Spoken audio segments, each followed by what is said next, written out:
Assalamualaikum warahmatullahi wabarakatuh.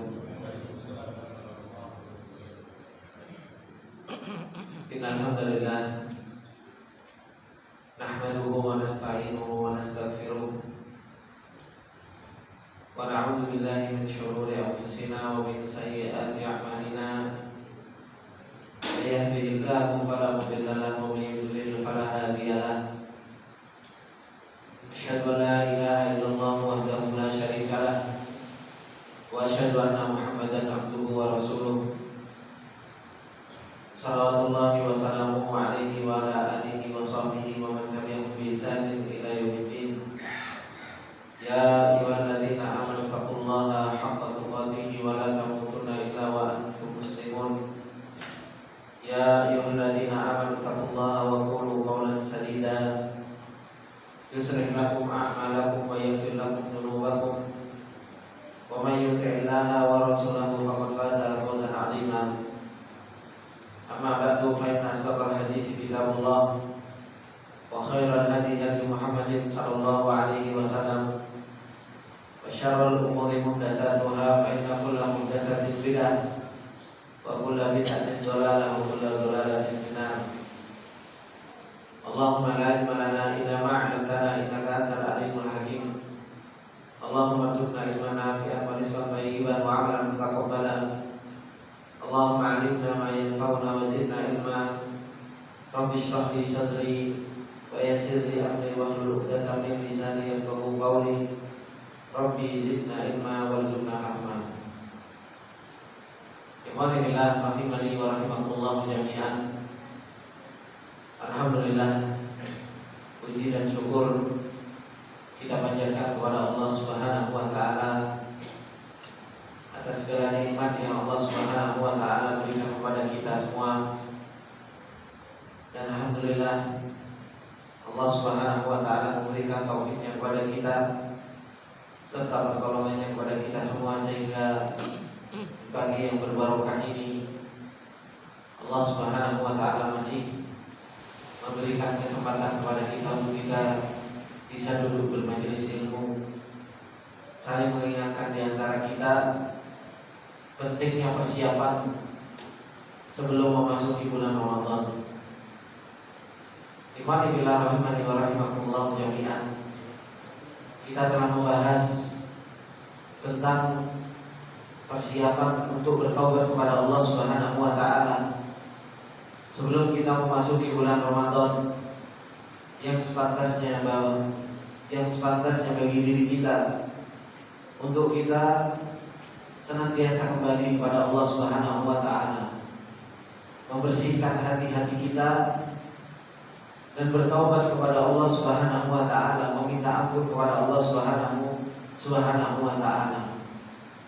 Karena bukan hanya sekedar mempersiapkan diri kita memasuki bulan Ramadan, kita bertaubat kepada Allah Subhanahu wa taala, akan tetapi memang bertaubat kepada Allah Subhanahu wa taala mempunyai kedudukan yang sangat tinggi di sisi Allah Subhanahu wa taala.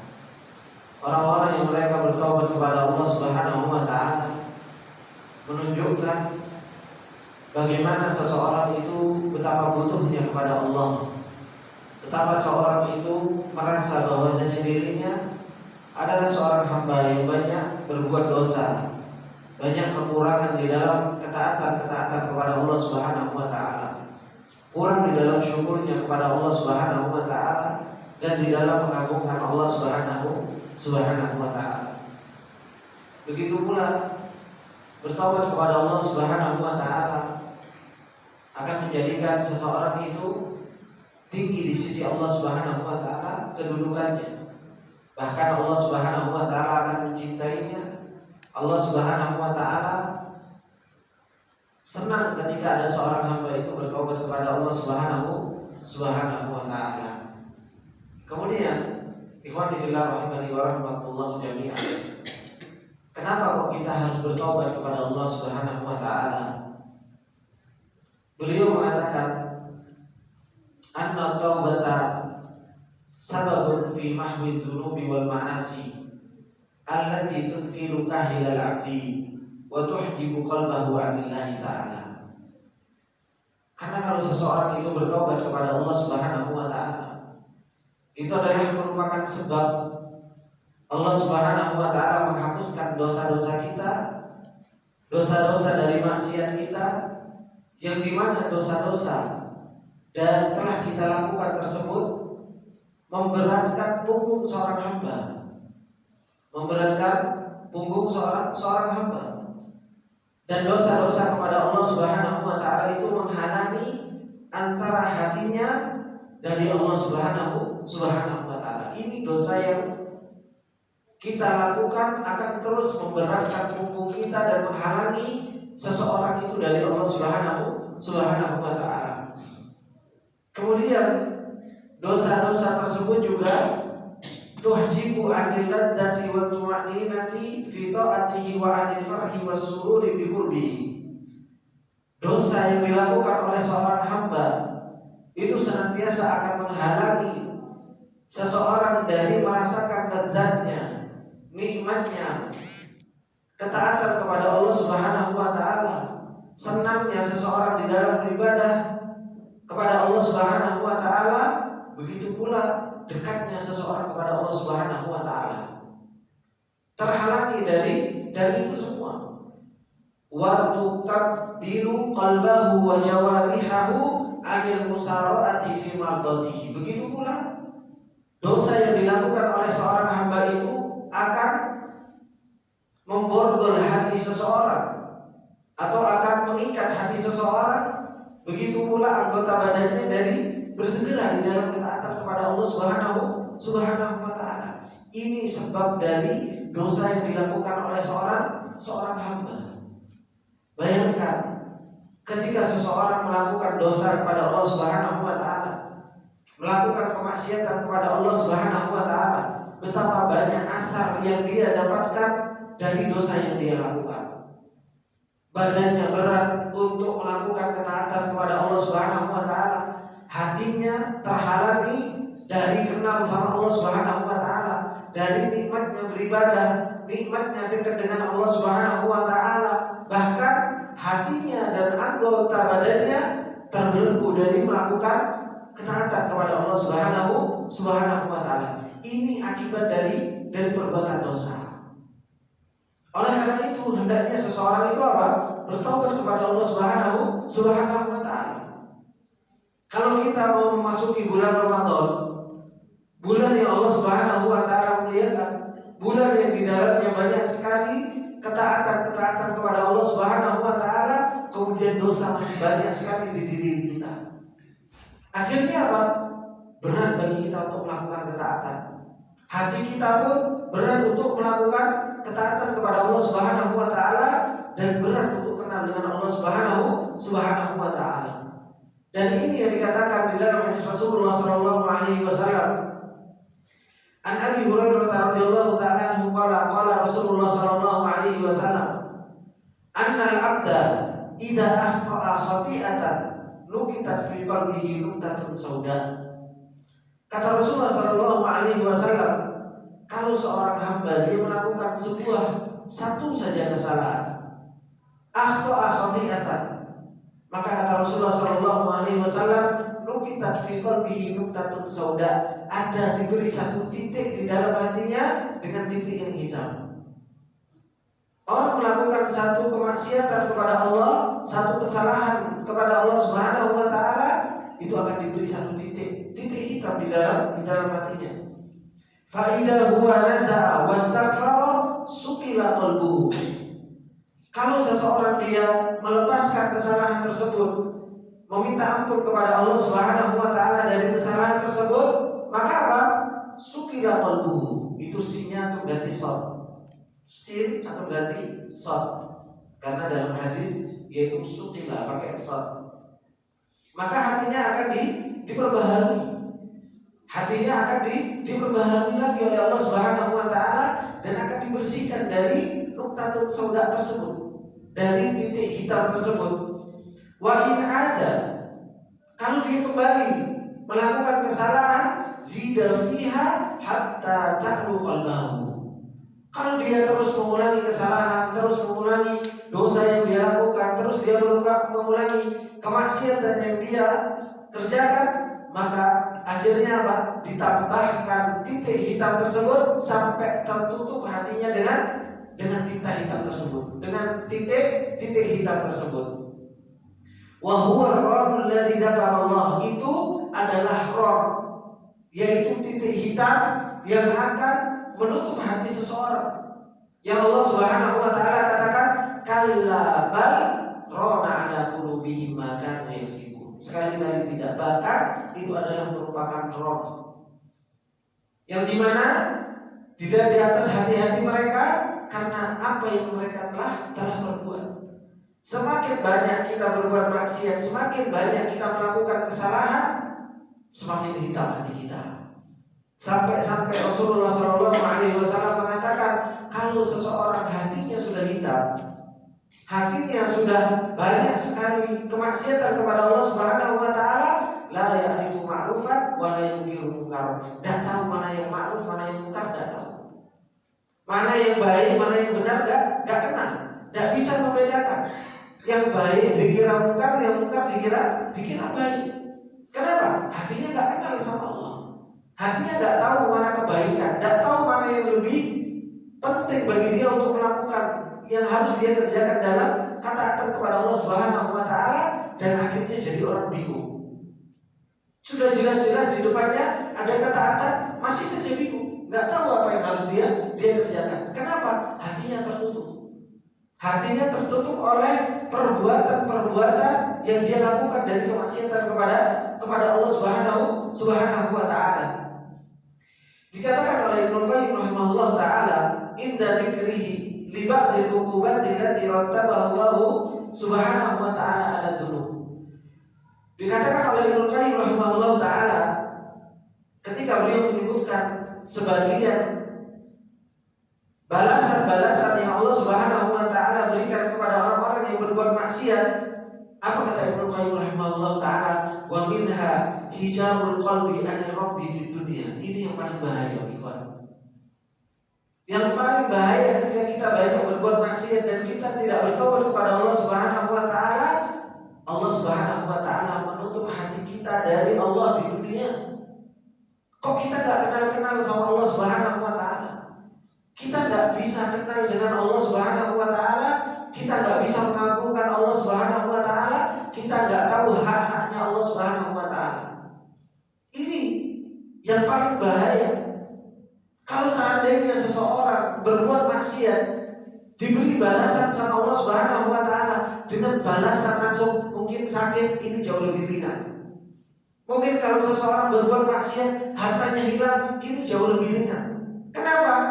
Perkaranya perkara urusan dunia.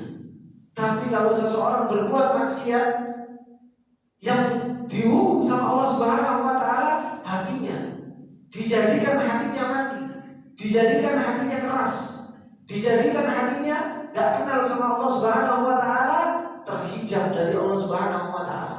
Nasallallahu al-afiyah. Dan diberi hidayah sama Allah Subhanahu wa taala. Ini adalah merupakan apa? Balasan yang besar bagi orang-orang yang mereka melakukan dosa kepada Allah Subhanahu wa taala. Wal hijabul akbar yaumil qiyamah. Dan hijab, penghalang yang paling besar, yaitu seseorang enggak bisa melihat Allah pada hari kiamat. Gimana orang dia di dunia enggak kenal sama Allah, dia kenalnya sama makhluk, ketika nanti di akhirat dia enggak bisa terhalang dari melihat Allah Subhanahu wa taala. Ini yang Allah Subhanahu wa taala firmankan, kalla bal rana ala qulubihim ma kanu yaksibun, kalla innahum ar-rabbihim yawma idzin lamahjubun, kata Allah. Sekali-kali tidak, bahkan kotoran atau titik hitam yang ada di atas hati-hati mereka itu semua karena apa yang telah mereka perbuat. Jangan dikira sesuatu yang kita perbuat tersebut tidak mempunyai asar di dalam hati kita. Ucapan kita, penglihatan kita, pendengaran kita, semua punya asar di dalam hati kita. Kemudian kata Allah Subhanahu wa taala, kalla innahum ar-rabbihim yawma idzin lamahjubun. Mereka, sesungguhnya mereka pada hari ini mereka dari Allah Subhanahu wa taala terhalangi. Di dunia kita tidak bisa kenal sama Allah. Di akhirat kita tidak bisa melihat wajah Allah Subhanahu wa taala. Ini asar dari apa? Asar dari perbuatan dosa yang kita lakukan, yang seseorang itu tidak bertobat dari dosa-dosa tersebut.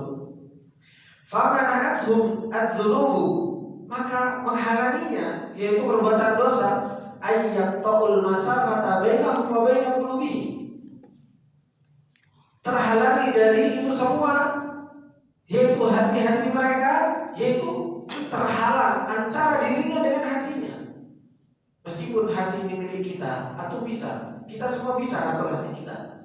Tidak bisa. Hati kita, saya pengen taat, tiba-tiba kemudian kita setel, kemudian tiba-tiba pengen taat. Tidak bisa. Semua milik Allah Subhanahu wa taala. Hati ini milik Allah Subhanahu wa taala. Fayasidu ilaiha, maka sambung, coba kita sambung diri kita dengan hati kita. Dengan apa? Dengan kita bertobat kepada Allah Subhanahu wa taala, sehingga kita kenal hati kita sebenarnya itu kondisinya dalam keadaan baik-baik atau dalam keadaan sakit, atau justru malah hati kita nasallallahu alaihi sudah dalam keadaan mati. Sehingga kita tidak kenal dengan Allah Subhanahu wa taala. Maka kalau kita sambung hati kita akan tahu faya wa yuslihuha wa yuzakkiha. Akhirnya kita tahu apa yang paling maslahat untuk hati kita, apa yang bisa membersihkan hati kita, wa ma yufsiduha wa yushkiha, dan apa yang bisa merusak hati kita, dan apa yang bisa memudaratkan hati kita. Akhirnya kita tahu. Kalau kita nggak pernah tafakkur tentang keadaan hati kita nggak pernah cari tahu tentang keadaan hati kita, benar apa enggak hati kita ini. Hati kita ini dalam keadaan sakit atau dalam keadaan sehat. Maka wa ayyaqta'ul masafata baina qulubihim wa baina rabbihim fatasilul qulubu ilaihi, dan hendaknya hati ini apa? Bersegera untuk memotong, yaitu apa? Jarak antara hatinya dengan Allah Subhanahu wa taala. Kita harus dekat, hati kita harus dekat dengan Allah Subhanahu wa taala, sehingga hati tersebut apa? Tasilul qulubu ilaihi, bersambung dengan Allah Subhanahu wa taala. Kalau hati ini nyambung dengan Allah Subhanahu wa taala, maka apa? Kita akan bahagia. Kita akan mudah melakukan ketaatan kepada Allah Subhanahu wa taala. Kita akan tumaninah, mendapatkan sakinah, mendapatkan lapang dada. Kalau hati kita dekat dengan Allah Subhanahu wa taala. Ini ikhwanifillah rahimani wa rahimakumullah, hakikat keimanan seorang hamba. Innamal mu'minuna alladzina idza dzukirallah wajilat qulubuhum wa idza tuliyat alaihim ayatuhu zadatuhum imana wa ala rabbihim yatawakkalun. Hakikatnya seorang hamba itu dekat dengan Allah Subhanahu wa taala. Hatinya selalu tersambung dengan Allah Subhanahu wa taala. Kalau sudah seperti ini, akhirnya apa? Fatafuzu bi qurbihi wa karamatihi. Akhirnya bahagia ketika dekat dengan Allah. Bahagia ketika apa? Dekat dengan Allah Subhanahu wa taala. Wa taqiru bihi ainan. Senang kalau dekat dengan Allah Subhanahu wa taala. Kemudian wa tatibu bihi nafsahu nafsan. Jiwanya juga akan menjadi jiwa yang baik. Bal kanat durubu hijaban bainahum wa baina qulubihim. Bahkan apa? Hatinya justru menjadi penghalang antara dirinya dengan apa? Dengan dosa. Ada dosa justru malah dihalangi sama hatinya. Enggak mau hatinya. Kenapa? Kalau hati seseorang itu putih, hati seseorang itu benar, sebagaimana kata Rasulullah sallallahu alaihi wasallam, tu'radul fitanu 'alal qulub kal hasir, 'udan. Fitnah itu akan masuk ke dalam hati seseorang itu seperti apa? Sulaman ikan. Satu itu akan masuk ke dalam hati seseorang. Kalau hati seseorang itu putih, bersih, kenal sama Allah Subhanahu wa taala, maka apa? Angkarotha, kata Rasulullah. Fitnah yang akan datang itu selalu akan diingkari. Gak mau hati itu nerima fitnah, nerima dosa, gak mau. Kenapa? Hatinya benar. Tapi kalau seandainya hati itu gak benar, hatinya kacau, hatinya nggak kenal Allah Subhanahu wa taala, asyrabatha, maka dia akan nelan fitnah tersebut, akan dimakan fitnah tersebut, dosa-dosa tersebut akan dilakukan. Makanya hatinya seseorang itu jangan seperti spons. Tahu spons? Jarum air, semuanya diserap air. Sehingga apa? Sehingga seseorang ada fitnah diserap, dikumpulkan sama spons. Ini hati yang rusak yang seperti ini. Saya kayak seperti spons. Hati seseorang itu hendaknya seperti halnya kaca, tahu fitnah datang. Tapi apa? Gak bisa masuk. Gak bisa masuk. Tahu dengan kaca kita lihat dengan jelas apa yang datang. Tapi apa? Gak bisa masuk, terhalangi. Ini harusnya hati seseorang itu seperti itu. Wa hijaban bainahum wa baina rabbihim wa khaliqihim. Maka ini rahimani wa rahimakumullahu jami'an. Kemudian ikhwani fillah rahimani wa rahimakumullahu jami'an. Wa hadhihi al-hujub allati 'ala al-qalbi iddatu anwa'. Penghalang-penghalang yang akan menghalangi hati seseorang itu banyak sekali macamnya. Yang pertama, hujubud dzunub dzahirah, yaitu hijab yang menghalangi hati seseorang kenal dengan Allah Subhanahu wa taala, yaitu dosa yang nampak. Orang berbuat zina, orang berdusta, orang melihat sesuatu yang haram, mendengar yang haram, mengatakan sesuatu yang haram. Ini adalah merupakan apa? Hijab. Ini dosa yang akan menghalangi seseorang itu antara hatinya dengan Allah Subhanahu wa taala. Jelas nampak, orang tahu dan mudah untuk bertobat kepada Allah Subhanahu wa taala. Akan tetapi di sana ada hijab yang batinah. Dosa-dosa yang batin, dosa-dosa yang ada pada diri seseorang. Seperti apa? Kal kibri. Seperti halnya apa? Sombong. Jangan dikira ini bukan hijab antara dirinya dengan Allah Subhanahu wa taala. Dosa yang pertama kali dilakukan itu adalah sombong. Setelah hasad. Ketika iblis dia hasad, maka apa? Terjadilah sombong.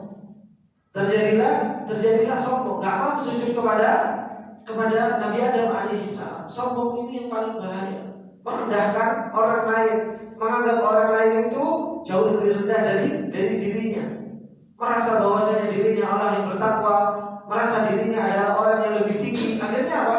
Merendahkan orang lain. Ini menghalangi seseorang. Kemudian apa? Wal ujub, bangga diri. Ini sebab dari apa? Dari sombong, karena berbangga diri. Ana khairun minhu, saya lebih baik dari orang tersebut. Dan ini yang dikatakan oleh siapa? Oleh iblis. Kemudian ria, pengen dipuji sama orang, pengen didengar sama orang. Hasad ini adalah merupakan apa? Dosa hati. Dosa hati yang menghalangi seseorang itu dari kenal Allah Subhanahu wa taala. Wal fakhr wal khayala, begitu pula bangga. Al fakhr ini merasa bangga, sama kayak ujub. Wal khuyala sama kayak kibr. Wal hawa wa ghairiha, begitu pula hawa nafsu dan selain dari itu semua. Ini semua ikhwan fillah rahimani wa rahimakumullah, bukan hanya sekedar dosa. Orang ikhwan fillah terkadang mudah untuk dia bertobat dari dosa yang zahir. Orang berzina, dia tahu kalau dia salah. Dia tahu kalau dirinya berdosa. Dia melihat sesuatu yang haram, dia tahu, dan dia mungkin mudah untuk mengucapkan astagfirullah, ya Allah saya salah. Tapi terkadang orang yang khuyala ngerasa dirinya lebih baik daripada orang yang lain. Terkadang tidak sadar dengan apa yang dia rasakan. Hasad kepada orang yang lain, hasad kepada orang lain, ternyata dia tidak sadar kalau dirinya hasad. Ria, terkadang orang tidak sadar kalau dirinya ria. Padahal ini semua adalah dosa-dosa yang batin yang menghalangi seseorang itu dari Allah Subhanahu wa taala. Makanya beliau mengatakan wahiyya ma yusamma bi amradil qulub. Ini yang dikatakan dengan penyakit-penyakit hati. Yang dimana wahadan naum yang dimana jenis ini nas'alullah al-afiyah asyaddu khataran mimma qablaha, jauh lebih bahaya dari dosa-dosa zahir. Kenapa? Gak sadar. Gak sadar. Ingat gak pelajaran yang diajarkan sama Ustaz Abu Izzi? Bagaimana seseorang itu bisa berbahagia dengan Allah Subhanahu wa taala? Pertama kali langkah yang harus dilakukan apa? Apa pertama kali langkah yang harus dilakukan? Ngilangin amradul qulub kan? Ngilangin penyakit-penyakit hati. Kenapa? Penyakit hati ini bikin kita gak bahagia dengan Allah. Penyakit hati ini bikin kita gak kenal sama Allah, mahjub, terhalangi kita dari Allah Subhanahu wa taala. Makanya apa? Harus dihilangi terlebih dahulu. Gimana kita mau berbahagia dengan Allah? Gimana kita bisa hidup dengan Allah Subhanahu wa taala kalau hati kita masih gak karu-karuan? Gimana kita bisa lapang dengan apa yang Allah Subhanahu wa taala takdirkan kepada kita kalau hati kita gak karu-karuan? Makanya ini lebih bahaya dari dosa-dosa zahir. Kenapa? Li asbabin minha, karena sebab-sebab, li khafaiha wa diqqatiha, karena begitu tersembunyi penyakit ini. Penyakit hati ini begitu sembunyi dan begitu halus.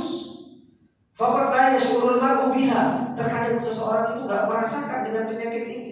Dia punya penyakit hasad sama saudaranya, dia punya penyakit kiber, dia punya penyakit khuyala, tapi apa? Dia gak sadar, dia tenang saja jalan seperti halnya orang gak punya dosa dan gak bertobat kepada Allah Subhanahu wa taala. Kenapa? Karena dia gak ngerasa, karena dia gak merasa, gak pernah diperiksa hatinya punya penyakit atau enggak.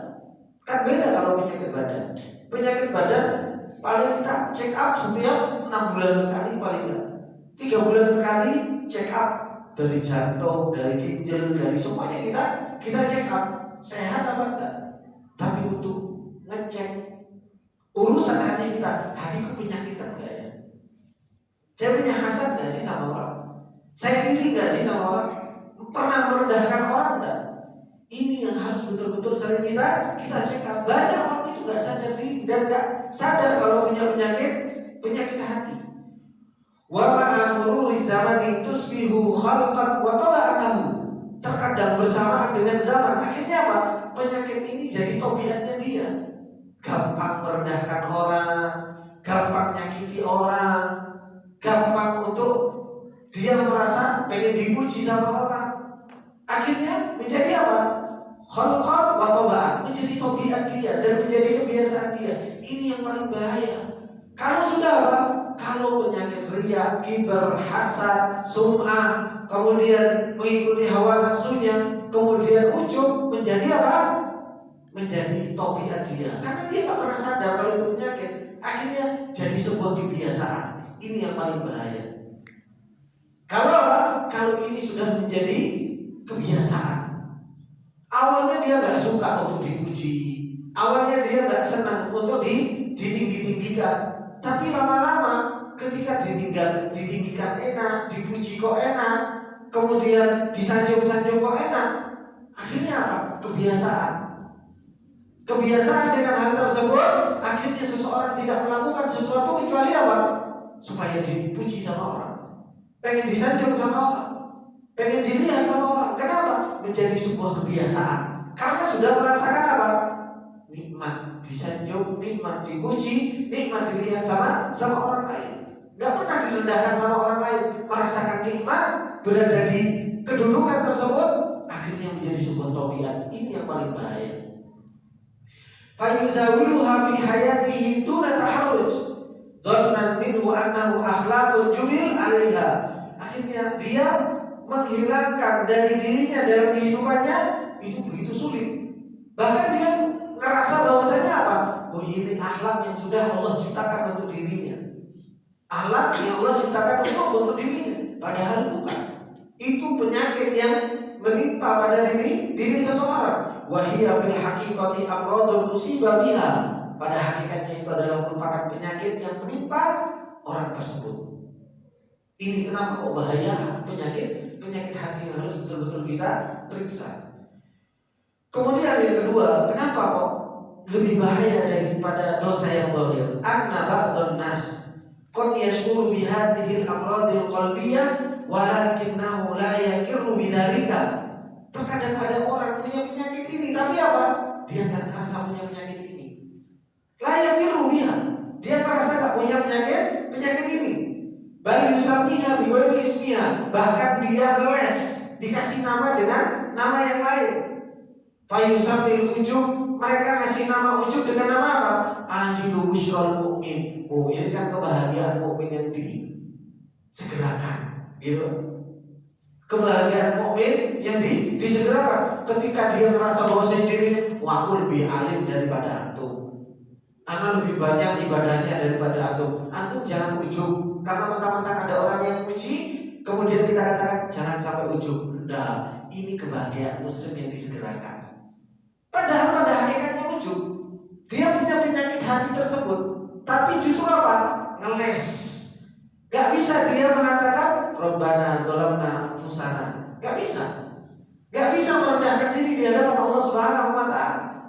Gak bisa minta pertolongan kepada Allah Subhanahu wa taala. Justru yang digedekan itu dirinya.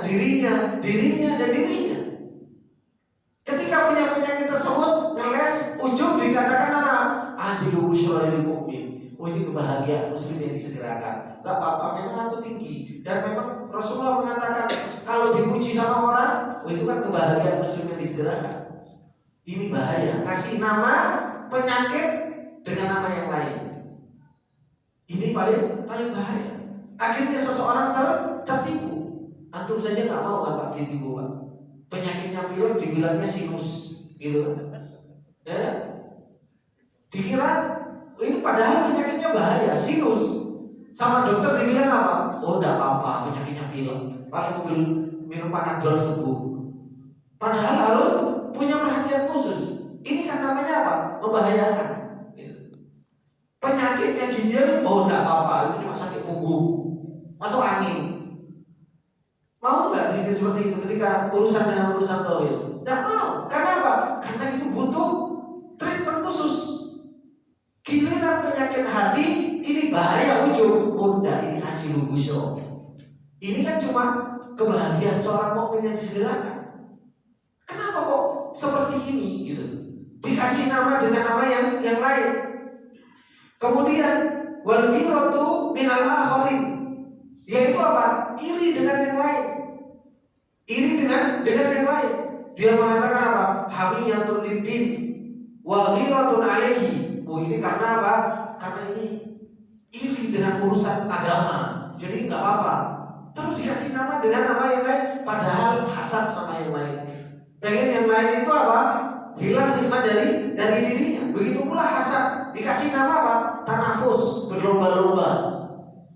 Hasad padahal dalam hatinya cuma apa? Berlomba-lomba, dikasih nama berlomba-lomba, lomba-lomba supaya cepat terkenal. Jadi ustaz berlomba, padahal satu dengan yang lainnya hasad. Kok itu lebih terkenal daripada aku, gitu. Subscribe lebih akeh, follower lebih akeh, kan seperti itu. Akhirnya apa? Wah, ini bahaya, kita harus naik juga. Gimana caranya? Terus dikatakan apa? Ini tanafus, ini berlomba-lomba dalam kebaikan. Padahal dalam hatinya hasad. Harus cerdas, ikhwan. Kita dalam melihat hati kita itu harus cerdas. Kalau kita nggak cerdas, subhanallah. Dan ini bukti nyata. Tadi syaitan itu datang dan saya merasakan itu. Saya sendiri merasakan. Kalau nggak dilawan, nggak akan pernah kita selesai. Saya berangkat dari rumah tadi. Sebelum ada subuh itu udah hujan, nggak deras, gerimis. Saya anggap ya hujan, gerimis. Saya berangkat, tapi saya sedia mantel, gitu. Sedia mantel. Qadarullah itu di tengah jalan kok hujan agak deras, berhenti pasang mantel, ya kan? Pasang mantel, kemudian sudah siap-siap pakai mantel, sudah siap berangkat. Subhanallah, tambah kesini tambah deras. Setan datang ke hati saya. Apa yang dikatakan sama setan? Kok hebat awakmu?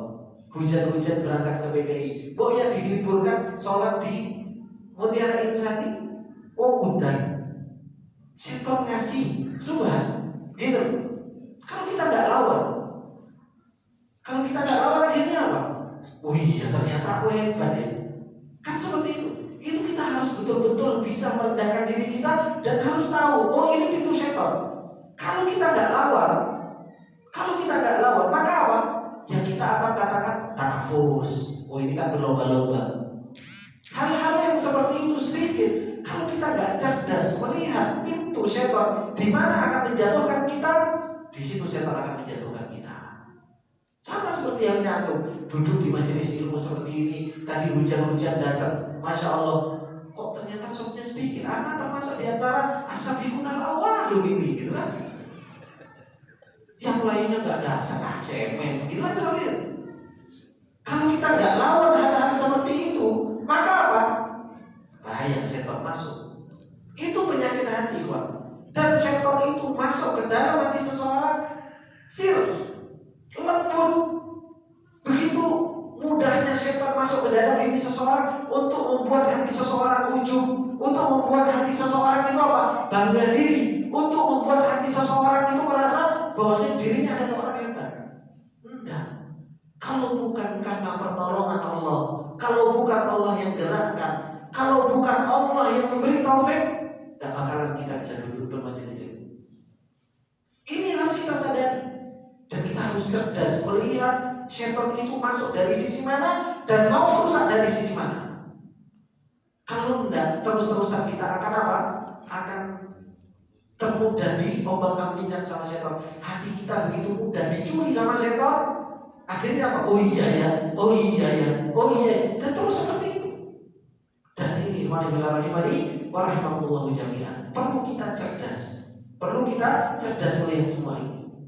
Kemudian apa? Terkadang seseorang itu mengatakan al-kibru izzatun nafs. Terkadang seseorang itu mengatakan sombong itu, oh kita punya harga diri, jangan mau direndahkan. Pakai bahasa yang lain. Oh pada hakikatnya, wis sombong ya sombong, gitu. Cuma apa? Izzatun nafs. Oh kita punya harga diri. Kasih nama dengan nama yang lain. Enggak, ikhwan. Kita ini orang rendahan, makhluk rendahan. Coba kalau kita ini ngerasa bahwa kita rendahan, direndahkan sama orang, kita ngerasa rendah. Ada orang menghina saya, merendahkan saya dengan serendah-rendahnya, saya nggak akan pernah sakit hati. Kenapa?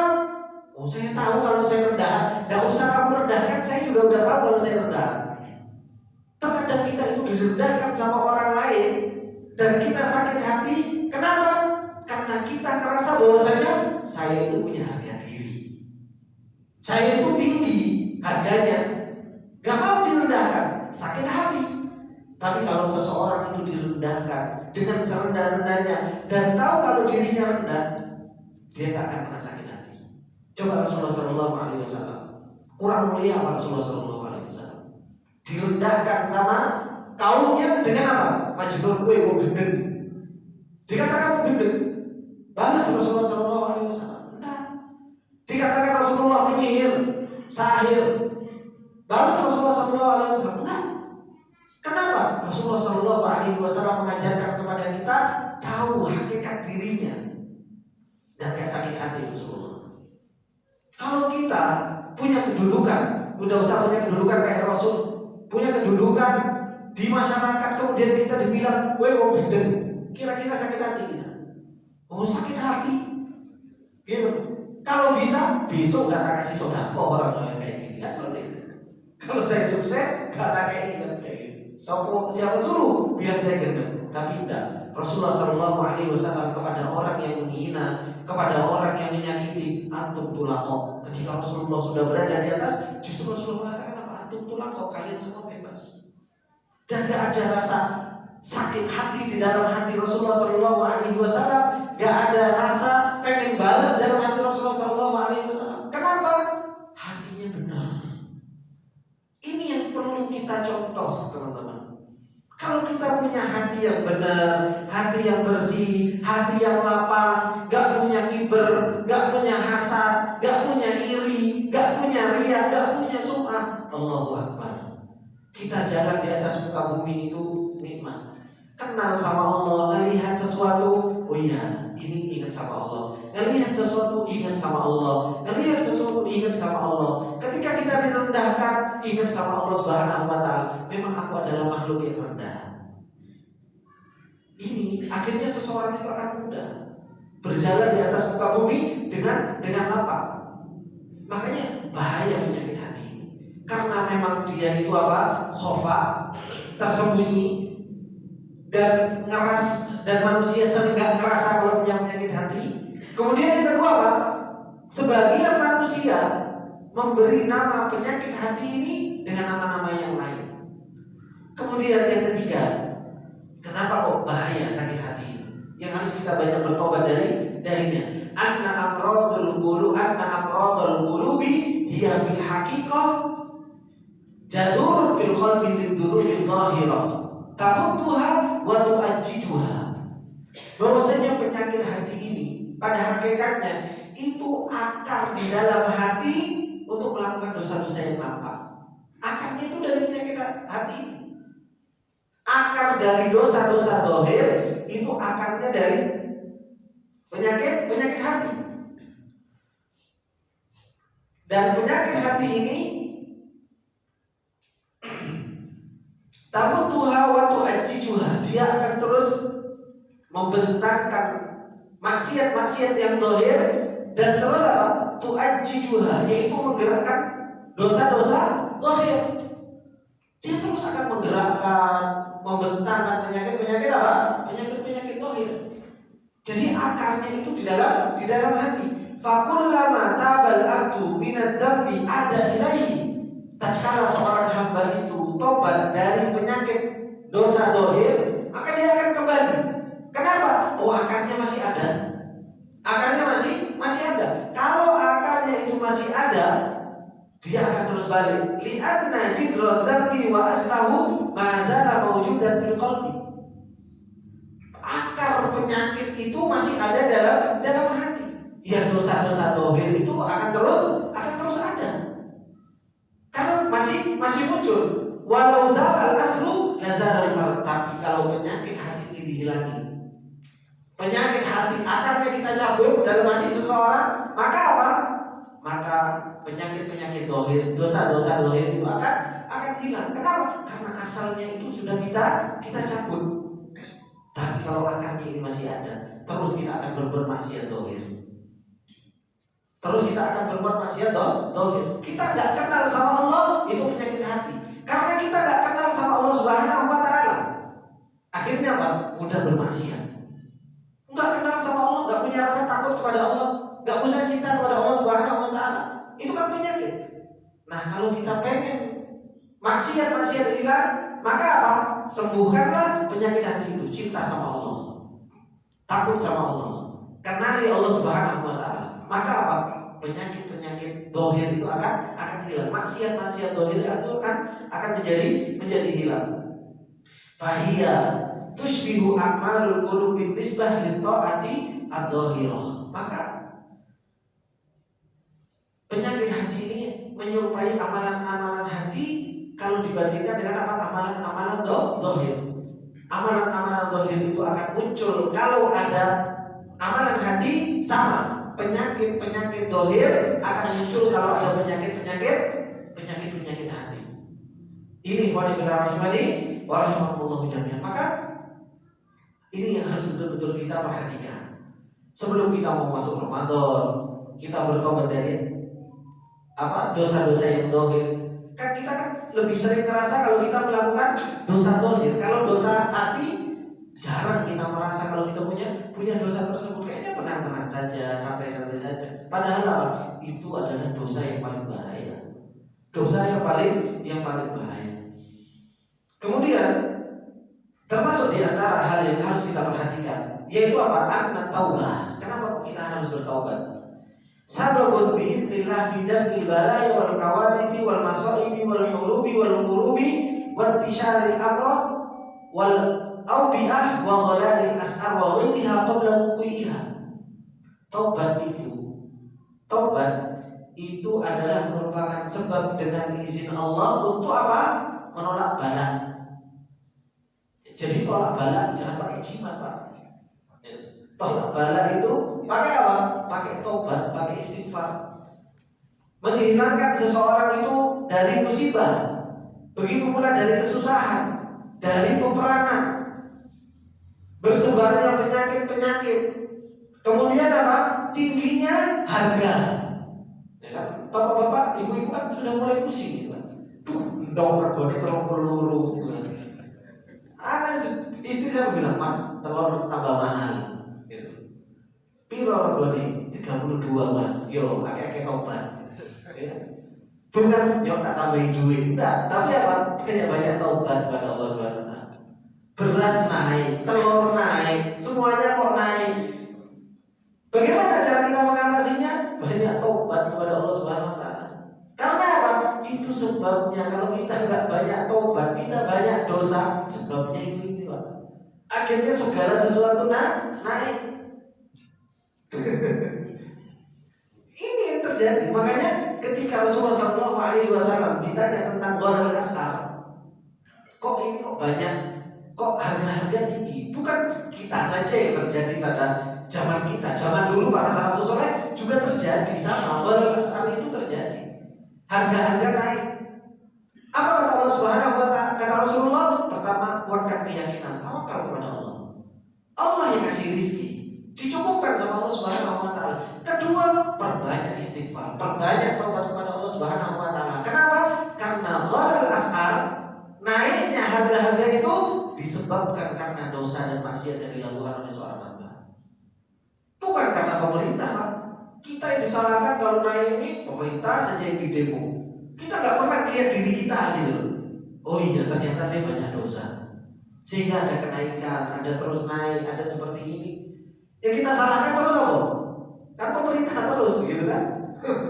Ini makanya kalau seseorang nggak kenal dengan manhaj Ahlussunnah, permasalahannya apa, yang disalahkan apa.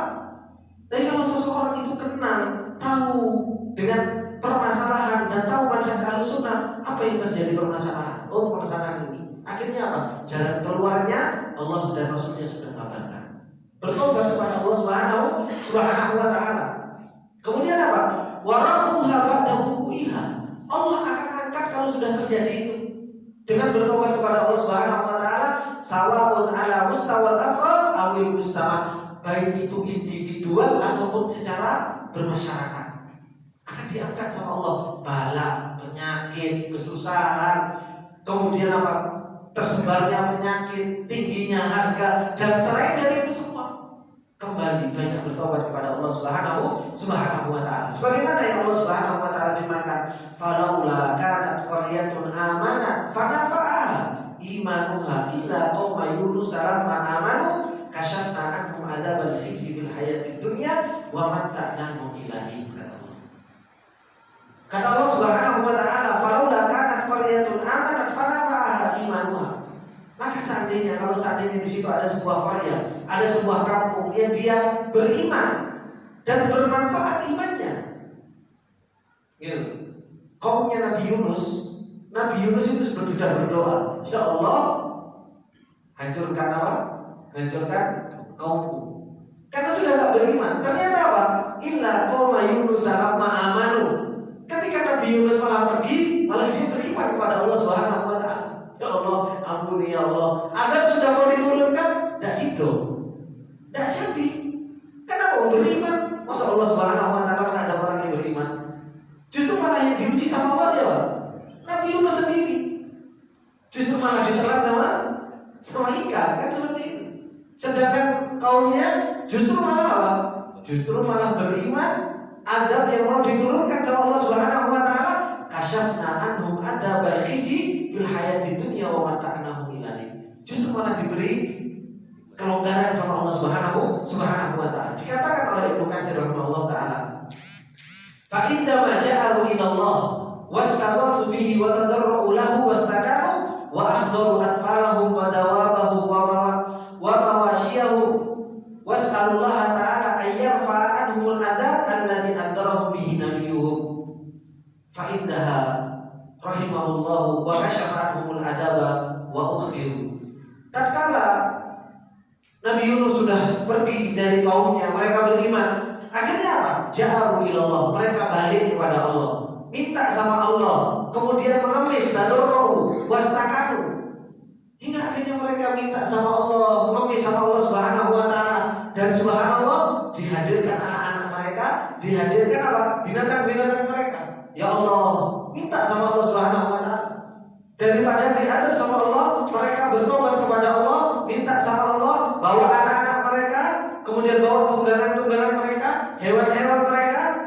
Mereka meminta sama Allah, akhirnya apa? An yarfa'anhumul adab, minta diangkat, ya Allah jangan sampai kekeringan, jangan sampai adab, diangkat sama Allah Subhanahu wa taala. Padahal apa? Nabinya sudah mengingatkan kepada mereka, tapi ternyata justru diangkat sama Allah Subhanahu wa taala. Akhirnya Allah merahmati mereka dan diangkat adab dari mereka. Ini walillahi himani wa rahmatullah. Sebab kita, supaya kita tidak dapat ujian, supaya kita terus diberi kemudahan sama Allah Subhanahu wa taala, berbanyak untuk istighfar, berbanyak untuk bertobat kepada Allah Subhanahu wa taala. Wa qala ta'ala, Allah mengatakan walaqad arsalna ila umamin min qablika fa akhadnahum bil ba'sa'i wad dharra la'allahum yatadarrun. Allah itu, kata Allah, kami telah mengutus kepada umat-umat sebelum kalian seorang rasul, dan kami adab mereka, kami beri ba'sa'i wad dharra, kami beri kesulitan kepada mereka, kami beri ujian kepada mereka. Tujuannya satu, Pak. La'allahum yatadarrun, kata Allah, supaya mereka itu balik sama Allah, tadarru. Makanya nanti kalau bapak-bapak ditanya sama istri, Pak minta duit gitu kan, tadarru aja sama Allah Subhanahu wa taala gitu. Harga-harga mahal, tobat sama Allah Subhanahu wa taala. Makanya jangan banyak gunjing, jangan banyak gibah, jangan banyak perkumpulan gitu. Karena memang tujuannya seperti ini. Allah jadikan kekeringan, Allah Subhanahu wa taala jadikan ujian bagi kita, musibah yang menimpa seorang, harga-harga mahal, la'allahum yatadarrun. Kalau nggak seperti itu kan kita nggak mengerti sama Allah. Ya kan? Kalau nggak seperti itu kita lupa sama Allah Subhanahu wa taala. Maka kita ambil hikmahnya, kita ambil hikmahnya. Ketika segala sesuatu kita diuji sama Allah Subhanahu wa taala, maka kita kembali kepada Allah Subhanahu wa taala. Qala Syekh Amin Syinqiti rahimahullah taala, dikatakan oleh Syekh Amin Syinqiti, wa yufhamu minal ayah, difahami dari ayat ini, yaitu dari ayat surat Al-An'am ayat 42. Annal muslima idza btalahu rabbuhu bimasa'ibid dunya.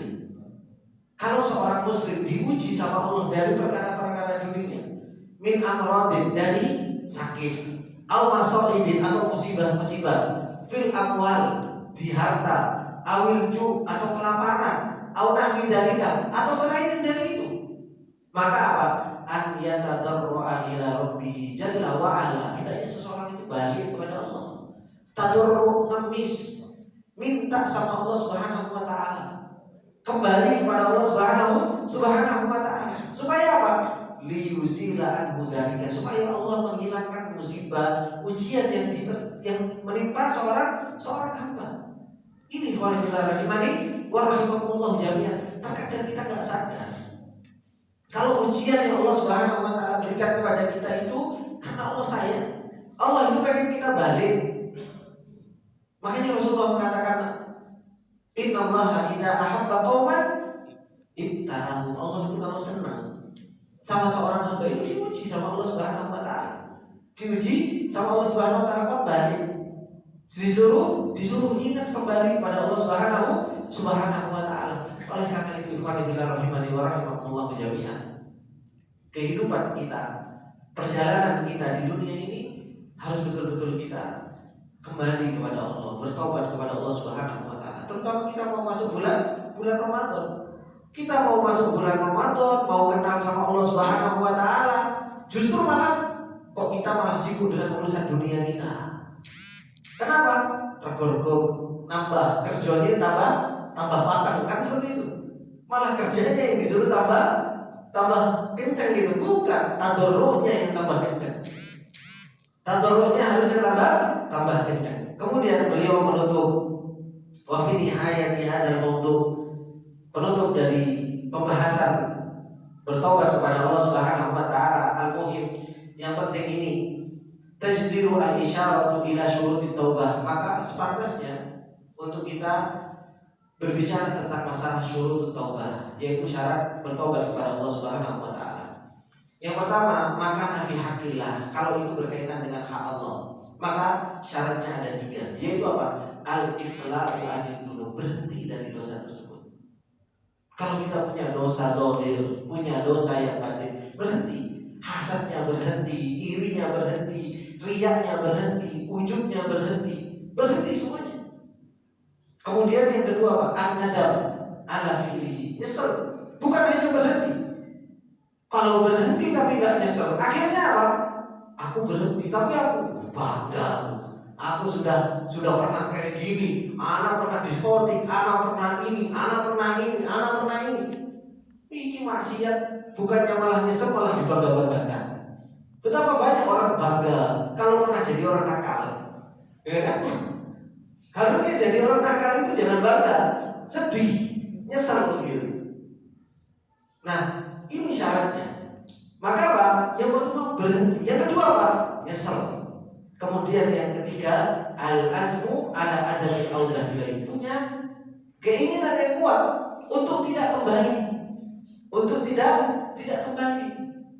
Maka syarat ini yang harus 3 yang harus ada ketika kita mau taubatan nasuha. Kemudian yang kedua, maka fi hakil adami, kalau itu berkaitan dengan hak manusia, maka apa? Ada tambahannya selain 3 tersebut, yaitu apa? An yaruddal madzalima ila ahliha, minta maaf. Kalau seandainya kita menzalimi, kita mengambil haknya orang lain, kita kembalikan. Kita pernah nyuri barangnya orang lain, kita kembalikan barang tersebut. Kita pernah gibahin orang lain, antum datang, afwan, anak pernah gibahin antum, anak minta antum maafkan anak. Minta, anak pernah hasad sama antum, afwan. Makanya untuk menghilangkan hasad, teman-teman yang dimuliakan oleh Allah Subhanahu wa taala, berbuat baik sama mereka. Berbuat baik sama mereka. Kalau kita hasad sama orang, gak usah menjauh. Biasanya orang hasad itu malah menjauh. Orang iri itu biasanya menjauh, enggak. Berusaha leburkan hati kita, rendahkan hati kita, dekat sama orang tersebut. Karena apa? Hasad itu muncul karena saingan. Tapi kalau kita sudah dekat sama orang tersebut, nggak hasad, hilang hasad tersebut, dan harus kita lawan. In kana li ahadin alaihi madlamatun min malin aw ardin aw ghibatin aw buhtanin aw namimatin aw dhaliha. Dia pernah adu domba, minta maaf. Dia pernah menuduh, minta maaf. Ini kalau kita mau bertobat kepada Allah Subhanahu wa taala. Sebagaimana dalam hadis Abi Hurairah dari Rasulullah sallallahu alaihi wasallam, man kana indahu madlamatun li akhihi min 'irdihi aw min syai'in falyatahallalhu minhu al-yawma qabla an la yakuna dinarun wala dirhamun. Kalau seseorang itu punya zalim kepada saudaranya, baik itu harga dirinya atau sesuatu, maka minta untuk dihalalkan pada hari ini. Sebelum apa? Sebelum dinar dan dirham itu tidak bermanfaat. Sebelum dinar dan dirham itu tidak bermanfaat. In kana lahu amalun shalih ukhidha minhu biqadri madlamati. Kalau sudah tidak bermanfaat, akhirnya apa? Kalau dia punya amal saleh, dikasihkan kepada orang yang dizalimi.